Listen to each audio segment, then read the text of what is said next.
This Friday, Jamie Lee Curtis and Lindsay Lohan are back to switch things up in Disney's Freakier Friday. Totally, yes. It's an absolute riot. Woo! And the only movie that can be described as So much weirder than the last time. What last time? it's the frequel You ready? we've been waiting for. That absolutely slays. What deeply out of touch old person came up with that? You did. Wow. Don't miss the comedy event of the summer for all ages. Disney's Freakier Friday in theaters this Friday. Get tickets now. Rated PG. Parental guidance suggested. This episode is brought to you by the world's first reposado from Tequila Herradura. Made with slow-cooked, hand-harvested agave sealed into oak barrels and aged 11 months. Before being enjoyed in your glass. Experience the world's first reposado. Tequila Herradura. Please drink responsibly. Responsibility.org. Tequila Herradura. 40% alcohol by volume. Imported by Brown-Forman, Louisville, Kentucky. Herradura is a registered trademark. Copyright 2025 Brown-Forman Corporation. So good, so good, so good. Ready to rack to school and save big? Get to your Nordstrom Rack store today for thousands of deals from just $20. Because I want to look fresh. How did I not know Rack has Adidas? I got a new backpack. Score everyone's favorite denim, sneakers, boots, and activewear from Nike, Levi's, Steve Madden, Madewell, and Free People. Great brands, great prices. Everyone's got a reason to rack. Shop Nordstrom Rack and make it the best school year ever. Pie in the Sky Media. This series contains adult language and descriptions of graphic violence throughout. Listener discretion is advised. This one drew me to it because it was a female Navy recruit. She went into the military for a better life and to escape a bad relationship in Minnesota and serve her country as well at the same time of being able to travel the world. And she just didn't even make it out of, she graduated boot camp and then that weekend, she's brutally murdered. Welcome back to Criminal Mischief with Carolyn and Brandon. You're listening to episode 120, The Recruit. It was Friday, August 3rd, 1984. And Pam Cajanes was feeling a mix of emotions, happiness and joy, because she just finished boot camp at the naval base in Orlando, Florida. But she was also a little bit lonely. At 25 years old, she'd packed up and left Minnesota, along with the support of her large family, to start over. And alone in Florida, it just hadn't been easy. Pam was one of the oldest recruits in her class, and she was shy and homesick. In fact, that weekend that she was in Florida, her family back in Minnesota were gathering for a family reunion, which was a huge affair because Pam was one of 8 siblings. Now, her relatives had offered to travel to Florida for her graduation that weekend, but Pam just didn't want them to have to take such a long trip, knowing that she had to report for duty the following Monday. She was like, "Don't worry about it. There's going to be plenty of opportunities for us to celebrate together." But tragically, that wouldn't be the case, because Pam wouldn't survive the weekend. Met each other at the Mariners Club on that Friday night because that was the first time she was even allowed in there since she graduated boot camp. And they danced not even long, very briefly. He said she was kind of by herself at the bar and wasn't really talking to anybody. It's so sad when that description of her just sitting at the bar, like, oh my gosh, doesn't that just kind of break your heart a little bit? Like, she's in this new place, she just graduated, she's by herself. I don't know. It just is a little bit, you know what I'm saying? Like, she's starting over with everything, Yeah, and it was hard for her to relate to the girls in her boot camp and really make friends with them because of the age difference and maturity level difference as well. Yeah, it just, like you said, it's just, I don't know. I can see why, she made an impression on you, because she just seems in a way just so vulnerable, but yet trying so hard to like restart her life. Yep.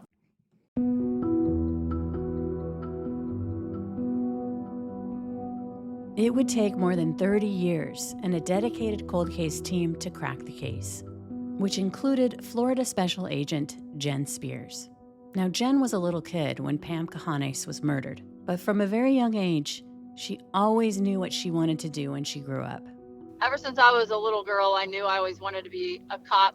Growing up watching Murder, She Wrote and Hawaii Five-O, Quincy, shows like that with my mom, I always knew I wanted to be a cop. Pam didn't just want to be a cop. She had set her sights on being a homicide detective who worked on cold cases.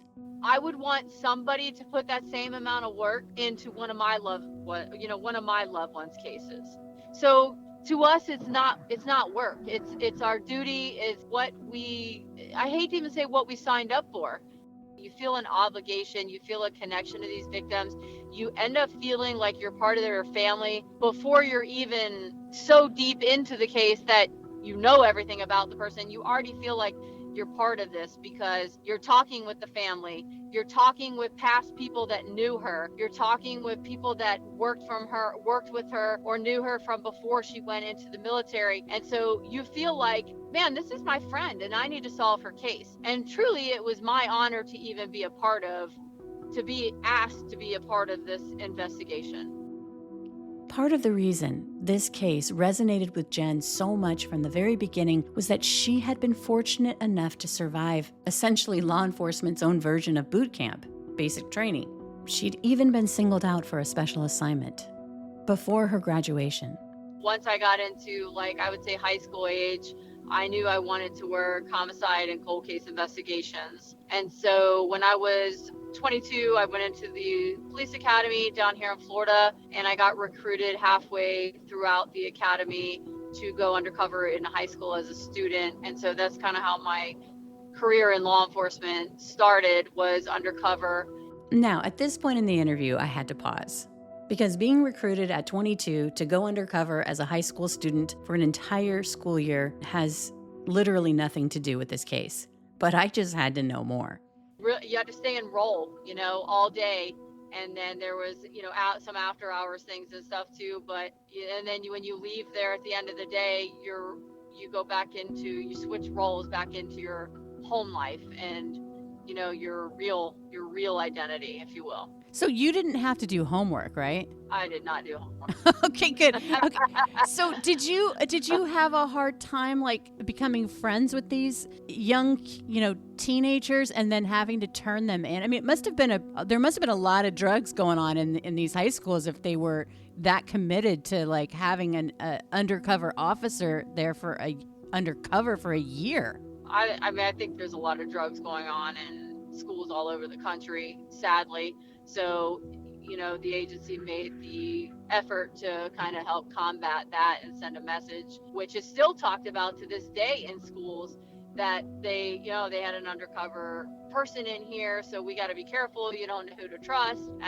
So, I think it did the job in that sense of the word still carrying this many years later. What year was this? What year? I bet.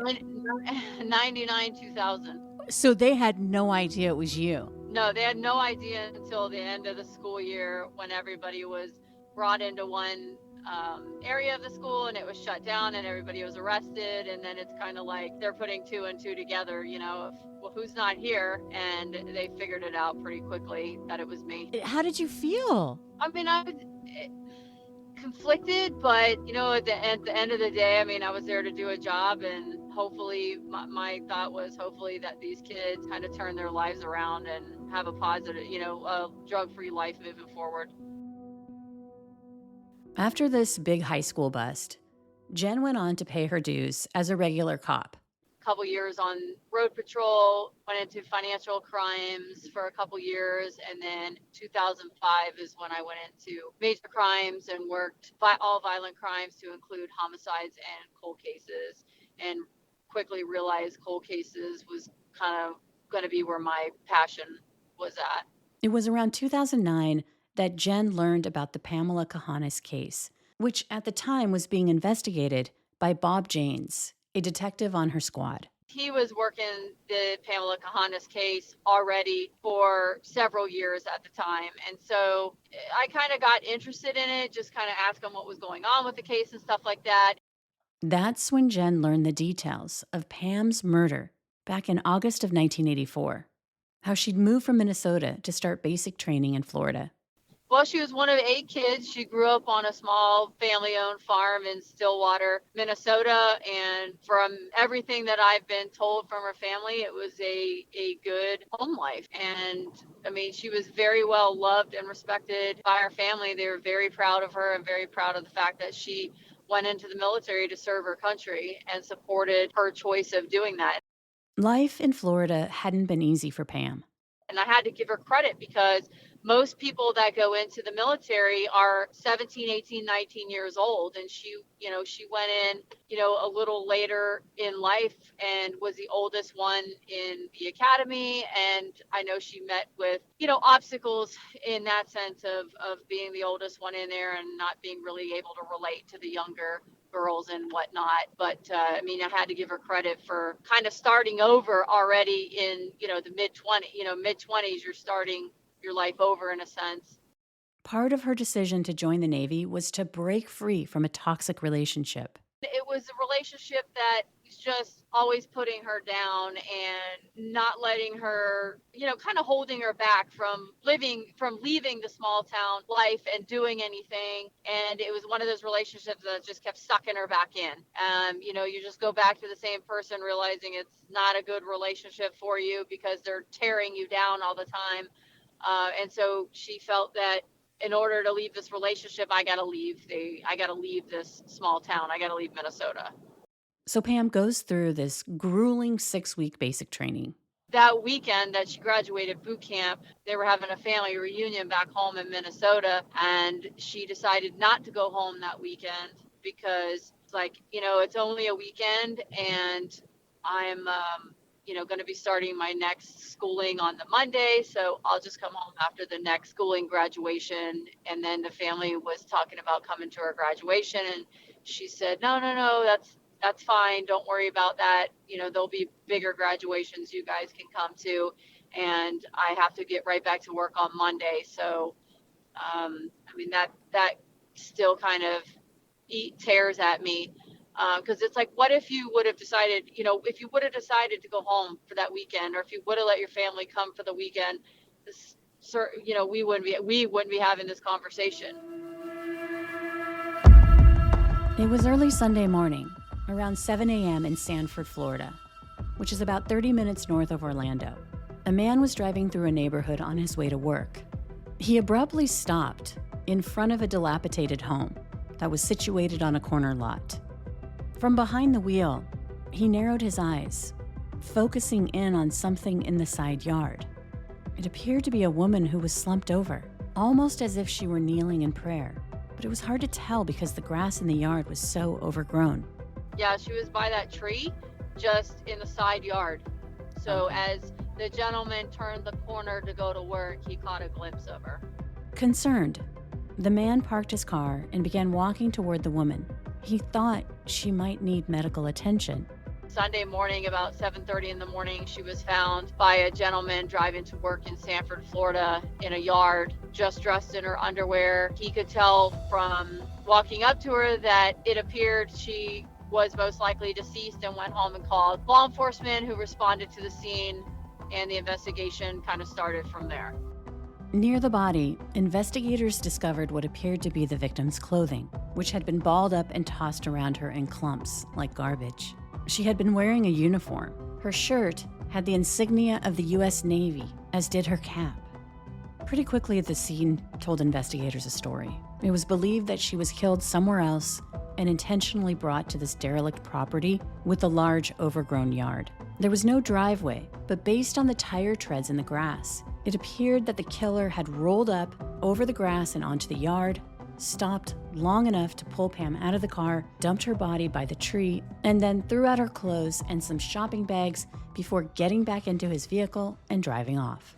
There was no quote-unquote driveway. You could just drive behind the house and from both roads. So you could turn and go behind the house and come out onto the road around the corner. But when officers followed the tire treads in the yard, they would find another item of the victim's clothing that was separate from her body and her other belongings. A bra, as if the assailant realized he'd forgotten there was one more thing, and so stopped his car and tossed it out the window just as he was exiting the other end of the property. Near Pam's body, investigators found several bags from Kmart, Sears, and the Naval Exchange. It appeared that she'd bought a swimsuit and shorts. The timestamp on the receipts led investigators to believe that Pam had been murdered hours earlier before she had been brought to the abandoned property. In the left front pocket of Pam's uniform, they would find a Liberty Pass and her military identification. And when investigators reached out to the Navy, they learned that the victim, Pam Kahanis, had just completed her basic training 2 days before. So she graduated on Friday night of August 3rd, 1984 from the boot camp, and she got her first Liberty Pass to be able to leave the base for the weekend. Now, as I said, Jen didn't work the case back in the 1980s. But she says that detectives burned the midnight oil investigating Pam's murder because from the beginning, they would run into a lot of roadblocks, which started with door knocking in the neighborhood. Apparently, no one had seen or heard anything in the overnight hours when they believed that Pam had been dumped at the abandoned house.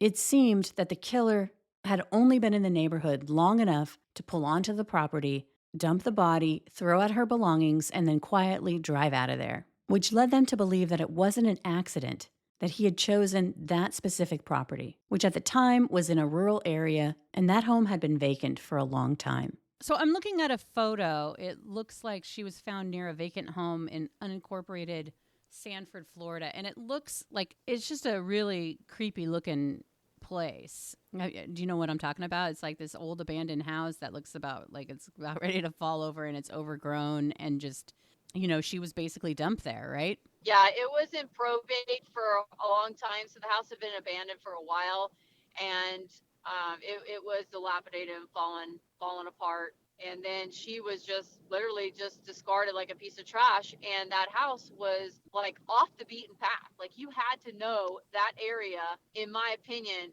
to find that house to dump her at. It wasn't right off of, the interstate or off of a main road. All right, ladies, let's talk about the men in our lives. Whether it's your partner, your brother, or your best guy friend, we all know one thing. A well-groomed man is a confident man. Because grooming isn't just about looking good, it's about feeling good. And when it comes to taking care of themselves, they deserve the right tools. That's essential. So I'm going to get real here with the Beard and Balls bundle from Manscaped, the all-in-one grooming solution that keeps them polished from head to toe, or more specifically, from beard to, well, let's just say the company is called Manscaped for a reason, and their products get the job done from up above and down below. Let's start with the Beard Hedger, which trims their beard to perfection, while the Lawnmower 5.0 Ultra keeps everything below the waist smooth and comfortable. And they should appreciate this. The right tools make all the difference. So let's get into the tools. The Beard Hedger offers 20 adjustable settings, making it easy for him to achieve anything from rugged stubble to a clean, well-groomed look without the extra attachments. And the Lawnmower 5.0 Ultra comes with interchangeable foil and trimmer blades, so even sensitive areas get a smooth and gentle touch. And both the Beard Hedger and the Lawnmower come equipped with skin-safe technology, which means they've been designed to reduce nicks and irritation. So there's no excuse to look absolutely fabulous. And the great thing about Manscaped is that they offer a 30-day money-back guarantee, so you can gift this bundle with confidence. There has never been a better time to help the men in your life step up their grooming game than right now with the Beard and Balls bundle from Manscaped. Head over to manscaped.com right now and use code MISCHIEF to get 20% off plus free shipping. Whether they're getting ready for a date night, work, or just lounging around, this bundle has everything they need to stay sharp, from up above to down below. Trust me, they'll thank you, and so will their skin. On WhatsApp, no one can see or hear your personal messages. Whether it's a voice call, message, or sending a password. To WhatsApp, it's all just this. So whether you're sharing the streaming password in the family chat or trading those late-night voice messages that could basically become a podcast, your personal messages stay between you, your friends, and your family. No one else. Not even us. WhatsApp. Message privately with everyone. It's Wednesday Addams. I see you're trying to distract yourself from your own banal thoughts. Let me help. Here's a recording thing made of my latest root canal.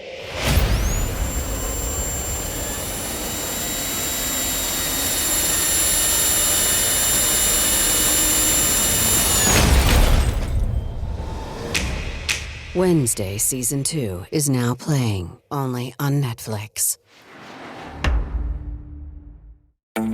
Right now, at the Home Depot, you'll find storage solutions made to fit your needs. Grab an HDX Tough Tilt to protect your tools. Or keep your sports equipment contained with reinforced snap-fit lids. Or stack up and make better use of your space with bins and totes built to last. Whatever you're storing, we've got the gear to keep it organized and protected at the Home Depot. How doers get more done. Una silla de masajes puede parecer extravagante. 8 configuraciones diferentes, intensidad ajustable, además es calefaccionado. Y se siente tan bien. Sí, una silla de masajes puede parecer extravagante. Y 2, bueno, aún más. Pero cuando esas sillas de masajes vienen con un auto, se vuelven bastante prácticas. El nuevo Volkswagen Tiguan 2025 con funciones premium como los asientos delanteros con masaje disponibles. Solo parece extravagante. During Pam's autopsy, it was determined that her time of death was around 2 a.m. Sunday morning, based on the undigested food in her stomach, which meant when the guy driving past that house found her, she'd been dead roughly 6 hours. So because of the undigested food, it was believed that she'd eaten not long before she was murdered. In one of the shopping bags found at the crime scene, there was a receipt for Chinese food stamped at 1:09 a.m. So basically, around an hour after she ate her last meal, she had been murdered. And what Pam went through was horrific. The results of the autopsy chronicled extensive bruising and claw marks on her neck, which made it clear that she had scratched herself trying to get the killer's death grip off of her neck as he manually strangled her to death. She had a broken hyoid bone, her nose was broken, she had some contusion of one of the eye orbital sockets, she was manually strangled as well, and she had some other bruises and scrapes on her, and then we believe she was sexually assaulted as there was semen found on her underwear. Investigators were also curious about a grease stain that was found on the pant leg of Pam's uniform. They believe that it could have come from riding on the back of a motorcycle because that same pant leg had also been rolled up, which meant they had to retrace Pam's steps on Friday and Saturday if they had any hope of finding her killer, which wasn't easy because many of Pam's fellow recruits had already been shipped out of the area. Right after she was identified as a military enlistee, they went to the Navy base and interviewed probably close to 50 interviews that they did with classmates that may have still been there. So there was interviews being done in different parts of the United States by other NCIS agents because of people that had already left this base. But investigators learned that Pam had been seen dancing with a guy on Friday night at a bar at the naval base. Friday night, we know she was at the Mariners Club on base. She was seen there. She was seen dancing with a Caucasian male that at the time they only knew his first name was Jamie and that he was a dental tech in the Navy. Other witnesses would say that they had talked to Pam on Saturday. On Saturday, she was seen by several of her classmates in different parts of right around the Navy base, different stores. She was shopping or she was walking between one store back to the mall or to the mall to one store and told some of the girls, hey, she had intended on going to the Mariners Club, dancing again Saturday night. Now, the Navy would have required Pam to wear her uniform even though she went off base to go shopping because she would need it to get back onto the base.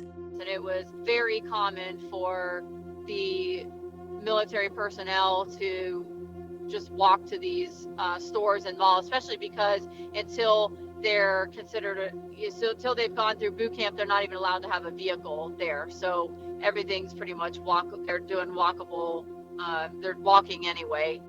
Timestamps from the receipts found at the crime scene helped investigators create a timeline that matched what witnesses were saying. One receipt was for a swimming suit, which Pam had bought at around 3:15 in the afternoon. But there weren't any other receipts from 3:15 until her final receipt for her last meal at that nearby Chinese restaurant at around 1 a.m. And that Saturday night, she never made it back to the Mariners Club to go dancing. From what we can tell, she didn't make it there on Saturday night. And it was interesting. Remember that grease stain that investigators saw on Pam's rolled-up pant leg, which had been found at the crime scene? And if you'll recall, witnesses claimed they had last seen Pam dancing on Friday night with the guy who was a military dental tech. Well, they found out he had a motorcycle. A couple days after Pam's murder, investigators reached out to Jamie Bowers. They said they wanted to talk to him, but they didn't tell him why. And when they sat down with him, he immediately asked if he was being interviewed because of the recruit who had been found dead. They interviewed him probably the second or third day, maybe after Pam was found. During this interview, before police even had time to ask him about how he knew Pam, Bowers started sharing that he believed she'd been murdered. He speculated that Pam probably went out with someone who had made sexual advances toward her, which she turned down before he started attacking her. He even estimated how far away from the road that she may have been found, which was spot on to where she had been found. He wanted to basically give his thought process of what had happened, so that made the detectives at the time suspicious because it sounded like it could have been exactly what had happened to her. The details were uncanny. And why was he speculating on what happened to a girl that he claimed he didn't know? The way he was acting prompted them to dig deeper into his background, and what they would trudge up didn't look good for him. And his alibi wasn't great. He said he was home with roommates who wouldn't corroborate his timeline. His roommates could account for him up until like midnight on Saturday night, but not after that. They weren't sure if he went out after they went to bed or not. It's fair to say he was the primary suspect and at times maybe the only suspect for periods of time throughout the investigation. Investigators contacted Bowers a couple of days later. They asked him to come down to the station for an official interview, which he refused and asked for a lawyer. You know, my co-host and I are always kind of laughing about this in like gallows humor, but like whatever you do when you get interviewed by the police, don't act weird. And you said that he was acting very strange. Do you feel comfortable, you know, kind of talking a little bit about that from your perspective, like why you guys were so hot and heavy on this guy? Well, because they'd been able to determine that she had danced with him on Friday night, so a night and a half, day and a half before she was found. And then when they talked to him, he said, well, he kind of offered, he started talking about how, I've wanted to be military police, and I'm still thinking about doing that, and here's what I think happened to her. He told the detectives back at the time that he thought she went out on a date with somebody and they started maybe messing around or about to have sex. She decided she didn't want to do it and tried to get away, but the guy ended up raping her, and she got up and tried to run and only got so far before he got on top of her and strangled her and then dumped her. And they're thinking, wow, that sounds like it's potentially exactly what could have happened or close to. That's interesting. And so then they asked him for, I think it was the following day, they went back and asked him for his fingerprints, and he refused to give them and wouldn't talk to them anymore and said he had gotten an attorney. He did himself no favor, and he put himself on their radar from early on in the investigation, within the first couple days. When you're going into an interview like that, like what do you guys want from people who are actually innocent? Like just for them just to tell you, just because like it is hard to think about. Like I think about all the different nervous things that I do when I'm completely innocent of things, but I could appear guilty. And so it's like I said, we've talked about it a lot. Are there just specific things that people do? Is it just your gut, or just like, you talk to so many people? Like, I don't really know what my question is. It just seems like you said, he wasn't doing himself any favors. And it just comes down to like a personality type of like him not thinking about it or him getting too comfortable or? Everybody's different. So it's hard to say that, but I think somebody that's innocent, we would like for them to say, absolutely, I had no involvement in this. I will help you however I can. What do you need from me? You need DNA? You need fingerprints? You need a statement? Absolutely. I'll give you whatever you need so you can clear me and you can move on to finding the person that's really responsible. Shut down, it definitely raises our suspicions. So, even though they had a pubic hair and a semen stain from her underwear, this is 1984, before advanced DNA technology, which meant they were no closer to solving the case. That time again, there's no DNA to do any comparison on, and he certainly wasn't admitting any guilt to it, any guilt at all to it. So it kind of went cold. But for Pam's family, losing her, it was a wound that time could never heal. But they did remain vigilant. They wanted Pam's murder to be solved. They wanted justice for her. But the family is absolutely amazing and has fought to keep Pam's name alive and to keep her case alive and to let the detectives over the years know, hey, we're here. You know, we love Pam, we miss Pam, and we're not going away. We're here. We care about her. We care about her case, and we want you guys to keep working it and try to solve this case. Which meant they would never give up on helping police find her killer in any way they could.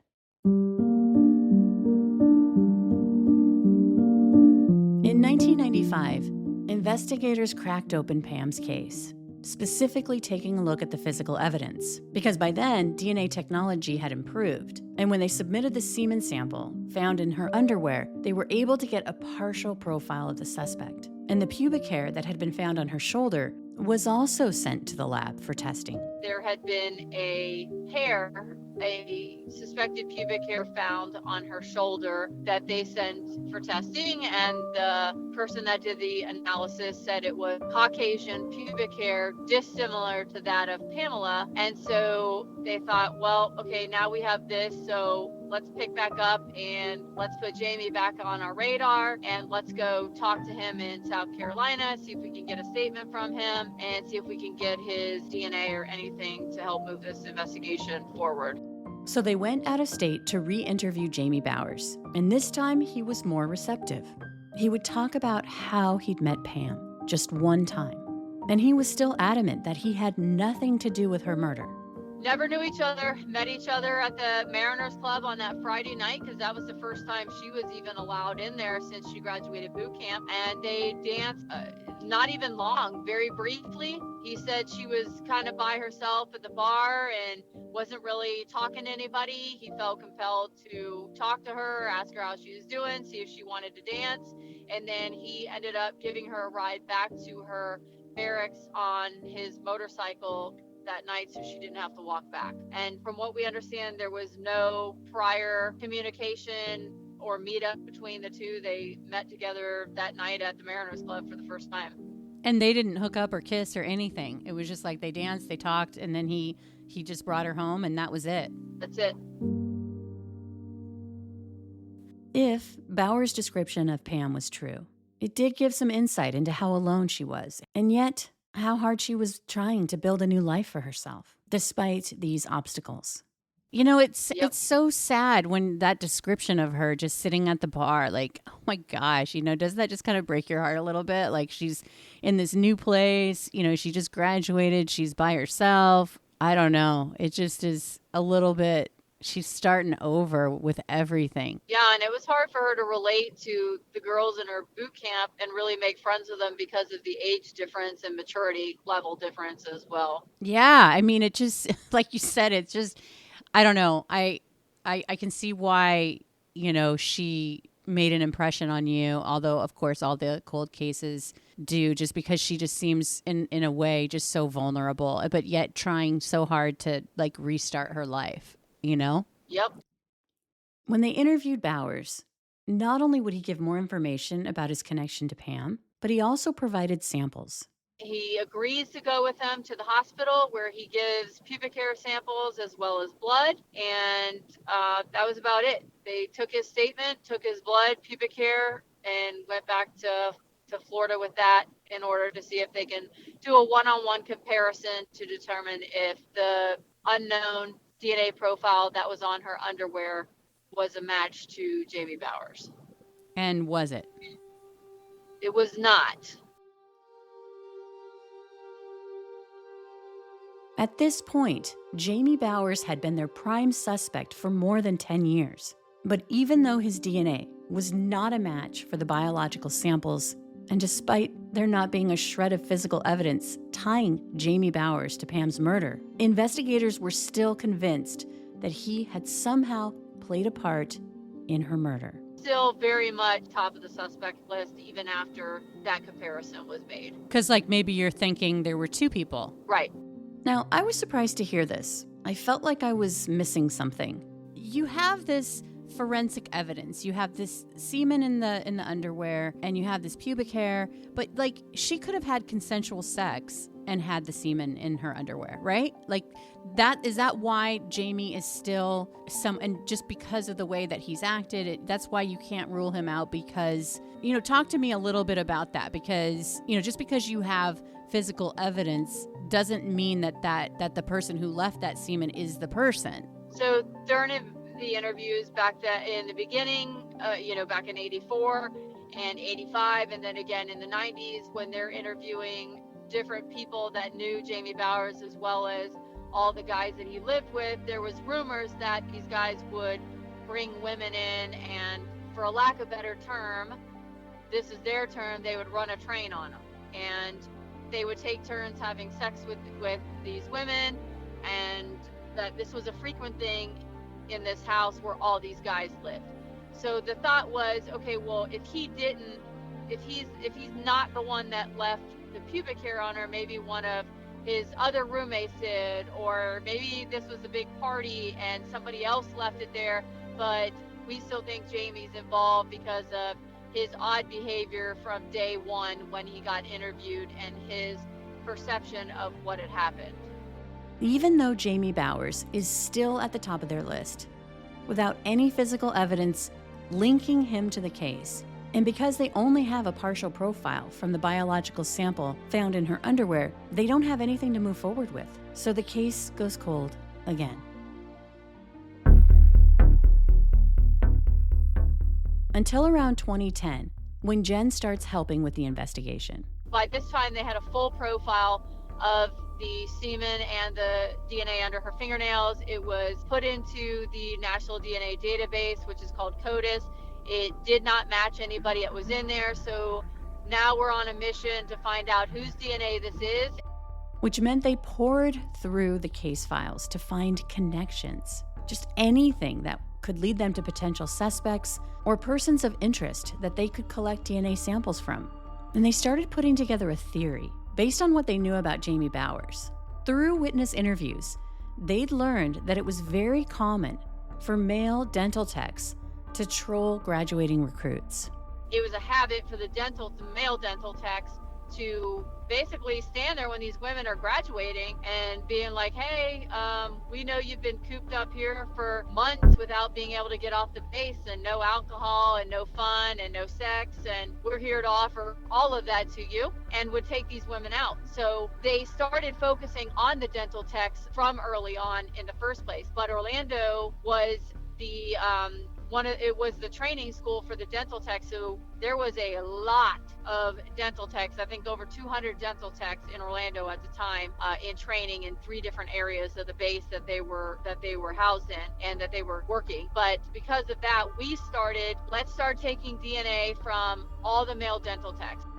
Now, they limited the scope of their DNA collection to white guys based on the pubic hair that had been collected from Pam's shoulder. We were trying to focus on the Caucasian dental techs. So we start identifying them, start going around, interviewing them, collecting DNA from them. And in the interviews, we would ask, can you give us any other names of the dental techs that you remember working there at the time? Because there wasn't like a database of them, and the Navy, because it was so many years later, did not have record of just everybody that was working on the base at the time. So these interviews relied on us to ask each of these people 4 more names to move forward. So we'd get a name or get two names, and then we would find those 1 or 2 people, reach out to them and do the same thing and get their DNA, take their statement, and ask for additional names of people that we could reach out to.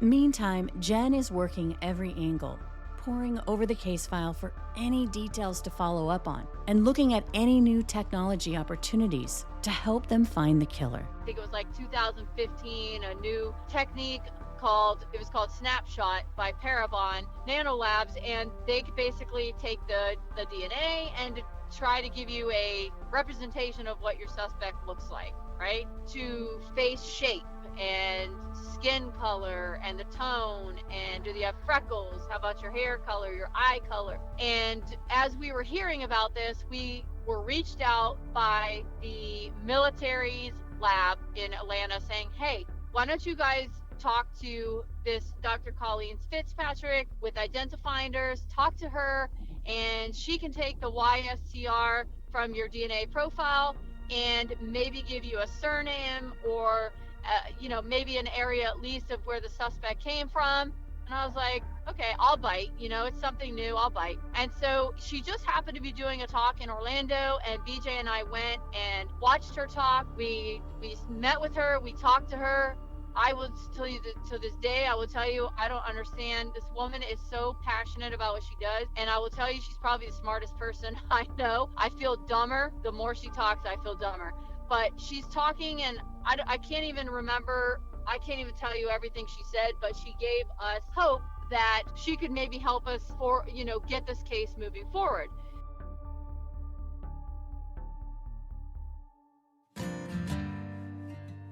Next time on Criminal Mischief, Part 2 of The Recruit, an inadvertent Trojan horse, that pubic hair. They would find out all these years later it didn't come from a white male. I'll never forget, I was at Home Depot with my husband trying to hold up wood while he's cutting it, and she calls me, and I get this phone call from her, and she's going on and on, and she's super excited, and then she says, okay, so your suspect comes from, I think she said Western Africa, and he's going to be an African-American male. I was like, what? She's like, yeah, you're looking for an African-American male. And I said, no way. Up next, Criminal Mischief bonus content. So stick around. Here, my co-host Brandon Morgan and I discuss the case in more detail. And as always, thanks for listening. From Cloud 10, Criminal Mischief is a pie-in-the-sky production recorded in the beautiful Pacific Northwest. We're produced by Brandon Morgan and myself. Music by Soundstripe. I'm Carolyn Osorio, your writer and host.